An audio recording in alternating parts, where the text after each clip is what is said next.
Okay. सो नमस्कार दोस्तों, कैसे हैं सभी लोग। उम्मीद करता हूँ बहुत बढ़िया होंगे। तो एक क्वेश्चन आया है मनोज की तरफ से और आज उसके ऊपर डिस्कशन करेंगे। मनोज ने क्वेश्चन पूछा है। सबसे पहले कि मैं उनका क्वेश्चन पढ़ देता हूँ, उसके बाद हम इसके ऊपर डिस्कशन करेंगे कि एक शब्द है चॉइसलेस अवेयरनेस। चॉइसलेस अवेयरनेस जिसको जे कृष्णमूर्ति बहुत ज़्यादा यूज़ किया करते थे। तो जे कृष्णमूर्ति चॉइसलेस अवेयरनेस कहें, बोध कहें या फ्री विल कहें, ये बात एक ही है। Okay, so there is a word choiceless awareness और बोध और free will is often used and I am not able to understand this word. ये काफ़ी बार यूज़ किया गया है जे कृष्णमूर्ति के द्वारा और मुझे ये समझ में नहीं आ रहा कि ये है क्या। As J Krishnamurti said says that in order to be free from desire or fear से अगर आप फ्री होना चाहते हो, one need to be observe without an observer evaluation और judgement. And one more thing, how self inquiry is related to all this, as he always says self knowledge required for all of this. तो 3 question हैं, तीनों को एक एक करके discuss करेंगे। पहले फर्स्ट क्वेश्चन की बात करते हैं कि चॉइसलेस अवेयरनेस या बोध या फ्री विल ये है क्या। ओके, सो चॉइसलेस अवेयरनेस कहें, समाधि कहें, बुद्धत्व कहें, मोक्ष कहें, ये तीनों ये सारे एक ही वर्ड हैं। बुद्धत्व के लिए या बोध के लिए या चॉइसलेस या मोक्ष के लिए जे कृष्णमूर्ति ने अपना शब्द बनाया। जे कृष्णमूर्ति इसे बोलते थे चॉइसलेस अवेयरनेस। चॉइसलेस अवेयरनेस का मतलब क्या होता है? चॉइसलेस अवेयरनेस एक स्टेट है, आपके होने का एक तरीका है जहां पर चूज करने को कुछ बचता नहीं है। चॉइसलेस अवेयरनेस, अवेयरनेस की वो स्टेट जहां पर चूज करने के लिए, सिलेक्शन के लिए कुछ बचता नहीं है। वो आखिरी स्थिति जहां पर पहुंचने के बाद कुछ सिलेक्शन के लिए बचता ही नहीं है। क्योंकि माइंड के काम करने का तरीका क्या है? माइंड हमेशा आइदर और में पड़ा रहता है, या तो ये या तो ये, हमेशा सिलेक्शन में पड़ा रहता है। और सिलेक्शन से मतलब क्या है? वर्ड्स में फंसा होता है हमेशा।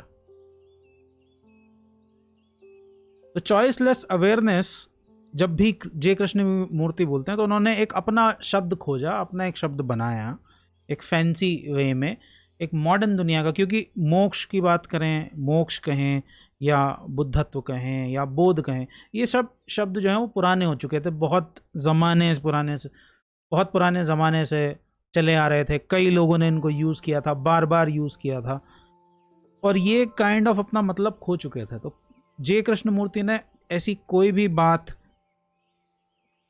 टच नहीं की है जो स्क्रिप्चर्स से जुड़ी हुई है। उन्होंने ऐसा कोई भी वर्ड यूज़ नहीं किया।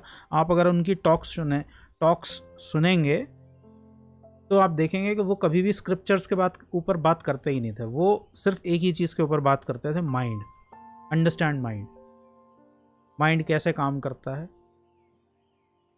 और आप कैसे सेल्फ रियलाइजेशन तक पहुंच सकते हो। वो कभी स्क्रिप्चर्स की बात करते ही नहीं थे।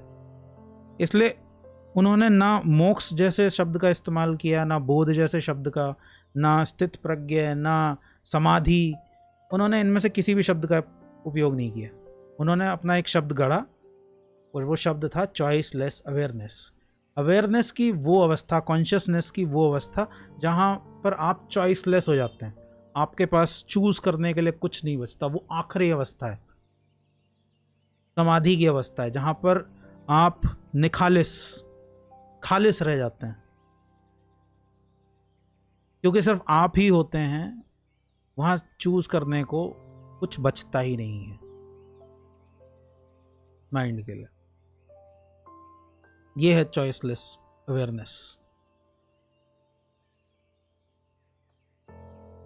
तो जे कृष्णमूर्ति ने कोई नई बात नहीं कही है। उन्होंने बात वही पुरानी ही कही है, लेकिन उसे कहा थोड़े नए ढंग से है। क्योंकि वो नए ज़माने के लोगों को एड्रेस कर रहे हैं, अलग जनता को एड्रेस कर रहे हैं। उन्हें नए तरीके से उन्हें पुरानी बात कहनी है। तो उन्होंने, उनका स्टाइल नया है, उनकी शब्दावली नई है एकदम। वो एकदम नए तरीके से, नए एंगल से आप लोगों के सामने रखते हैं, क्योंकि जय कृष्णमूर्ति भक्त टाइप के लोगों से बात नहीं करते थे, या वो ट्रेडिशनल ऑर्थोडॉक्स आदमी की से नहीं बात कर रहे थे। वो बात कर रहे हैं किससे? उनकी ज़्यादातर जनता जो है वो इंटेलेक्चुअल है, जो माइंड में जीती है, जो इंटेलेक्चुअल एक्सरसाइज करना जिनको ज़्यादा पसंद है, वो इंटेलेक्चुअल लोगों से बात कर रहे हैं। तो ऑब्वियसली उन्होंने उस ज़माने के हिसाब से कुछ नए शब्द अपनी तरफ से पैदा करने पड़े, लेकिन वो बात वही पुरानी कह रहे हैं। तो बात आप कहें चॉइसलेस अवेयरनेस कहें, आप समाधि कहें, आप बोध कहें, बुद्धत्व कहें, आप मोक्ष कहें, ये सब एक ही है। जय कृष्णमूर्ति का चॉइसलेस अवेयरनेस और बुद्ध का मोक्ष, बुद्ध का निर्वाण या बुद्ध का बुद्धत्व एक ही है, अलग अलग नहीं है, बस उसे कहने का तरीका अलग है। अब आते हैं क्वेश्चन नंबर 2 के ऊपर। तो J Krishnamurti says that in order to be free from desire और फियर, डिज़ायर और फियर को आप कॉम्प्लीमेंट्री की तरह यूज़ कर सकते हैं, डिज़ायर कहें या फियर कहें एक ही बात है। One needs to observe without an observer evaluation. अब विदाउट एन ऑब्जर्वर इवेल्युएशन क्या है? विदाउट एन ऑब्जर्वर क्या है? आपका माइंड क्या करता है? ऑब्जर्वर बनने के लिए जब भी आपको बोला जाता है कि बिना ऑब्जर्वर के इवैल्यूएट करो या बिना जजमेंट के इसे देखो, अपने थॉट्स को, अपनी फीलिंग्स को, तो इसका मतलब होता है बिना उन पे टैग लगाए, बिना वर्ड्स के। और इसका मतलब क्या है बिना वर्ड्स के उन्हें देखो? जस्ट उनके साथ रहो। जय कृष्णमूर्ति कहते थे ना, end of selection is the end of suffering, just be what is. उसके साथ रहो जो है, ये है जो है, चाहे सुख है चाहे दुख है, उसके साथ रहना, यही क्या है? Observe without an observer judgement. उनके ऊपर टैग ना लगाना। ये जल्दी से ऑब्जर्व करते टाइम अपने मन में जल्दी से ये ना बोलना कि अरे ये तो दुख है, अरे ये तो सुख है, अरे ये फलाना इमोशन है, ये तो एंगर है, या ये जेलसी है, या ये ग्रीड है। क्योंकि हमें ठप्पा लगाने की बहुत जल्दी रहती है। हमारा जो माइंड है, एक ऑब्जर्वर का जो माइंड है, वो बहुत जल्दी में रहता है किसी भी चीज़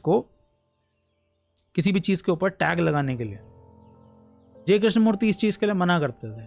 इस चीज़ के लिए वो मना कर रहे हैं कि जो है उसके साथ रहो, उसे शांति से देखो, बस बिना उसके ऊपर कोई टैग लगाए।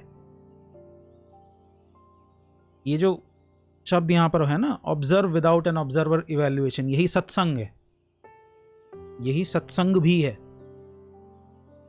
सत्संग और कुछ नहीं है, इसकी बात मैंने कल की थी। क्योंकि हमारा माइंड हर चीज़ को जानने की जल्दी में जानने की कोशिश करता रहता है, और जानने की जल्दी में वो करता क्या है, उसका जानने का तरीका क्या है? हर चीज़ के ऊपर नाम लगा देना, हर चीज़ को एक नाम दे देना है, एक टैग लगा देना उसके ऊपर नाम का। कोई से कहता है कि ये मैंने जान लिया, नाम दे दिया मतलब जान लिया। लेकिन जय कृष्णमूर्ति कहते हैं कि नाम ले लेना जानना नहीं है। किसी चीज़ को नाम दे देना उसे जान लेना नहीं है। नाम तो बस उस चीज़ की तरफ इशारा करता है। जानना है तो क्या करना पड़ेगा? उसके साथ रहना पड़ेगा, उसके साथ समय बिताना पड़ेगा। आप खुद को जानना चाहते हो, खुद को समझना चाहते हो, तो खुद के साथ साइलेंस में रहो, खुद के साइलेंस में रहो, बिना किसी शब्द के निशब्द होकर अपने साथ समय व्यतीत करो, तभी आप ऑब्जर्व कर पाओगे, या विदाउट एवैल्यूएशन ऑब्जर्व कर पाओगे।